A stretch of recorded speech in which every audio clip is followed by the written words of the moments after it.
நம்ம சமுதாயத்தில் மற்றொரு கருத்து ரொம்ப ப்ரிவலண்ட்டாக இருக்குது. Mental illness is a sign of வீக்னஸாக பார்க்குறாங்க சிலர். ரொம்ப வீக்காக இருக்கவங்களுக்கு தான் வரும் அது அப்படின்னு பார்க்குறாங்க. இது ரிலேட்டடாக நம்ம 3 விஷயம் சொல்லலாம்னு நினைக்கிறோம். நம்பர் 1, நம்மளுடைய திங்கிங்கில், நம்மளுடைய எமோஷனை ரெகுலேட் பண்ணுறதுல, நம்மளுடைய பிஹேவியரில் சில ஸ்ட்ரகிள்ஸ் வருது. எல்லா ஹியூமன் பீயிங்க்கும் ஒரு நேச்சுரலான பாட்டுங்க.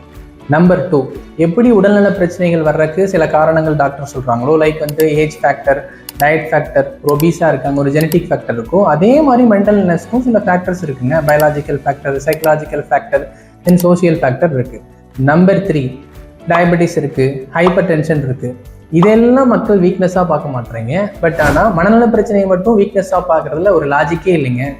இது எப்படி இருக்குது அப்படின்னா, உங்களுக்கு வந்தால் ரத்தம், எங்களுக்கு வந்தால் தக்காளி சட்னி அப்படிங்கிற அளவுக்கு தான் இது இருக்குது. So mental illness is not a sign of weakness. It is a medical condition. இதில் ஸ்ட்ரகிள் ஆகிறவங்களுக்கு கைண்ட்லி சப்போர்ட். தேங்க்யூ.